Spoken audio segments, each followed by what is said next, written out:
Pemirsa, diibingi lokak begawi di pemerintahan dengan ngasih duit masuk di awal.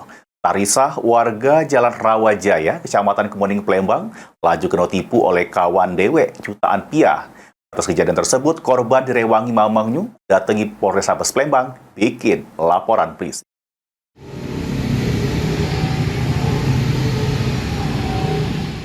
Nasib apes yang dialami oleh Tarisha yang balik di Jalan Rawajaya, Kecamatan Kemuning, Palembang. Sudah kena tipu duit jutaan piah oleh terlapor inisial AHR.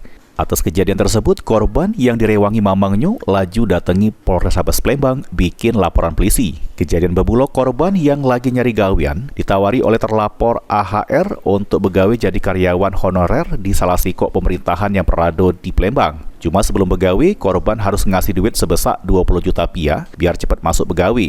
Karena merasa kenal sama terlapor, korban langsung nyerah ke duit secara berangsur dengan total seluruhnya sebesar 20 juta piah ke terlapor. Sesudah duit diterima oleh terlapor, dak taunya terlapor ngilang. Sempat dihubungi oleh korban, cuma HP terlapor tidak aktif. Korban juga sempat nanyui keluarga terlapor, cuma keluarga terlapor sudah pasrah. Atas kejadian tersebut, korban Tarisha laju mengalami kerugian sebesar 20 juta piah.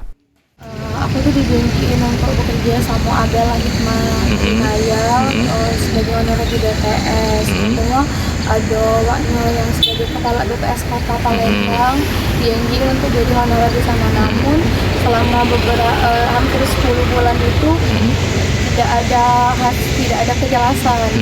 Total kerugian aku tuh hampir 20-an. Kita sudah menghubungi dia enggak? Sudah, terakhir aku tuh selalu komunikasi sama dia dari WhatsApp, ketemu juga, sering ketemu sama dia.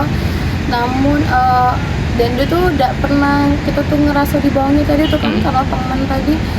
Terakhir ketemu sama dia semalam, sudah ditemui orang tuanya, sudah ditemui sama Abelnya, adiknya juga di rumahnya. Tapi orang tuanya tuh lah pasrah karena dia tuh sudah banyak motif-motifnya untuk bohongi uang ini.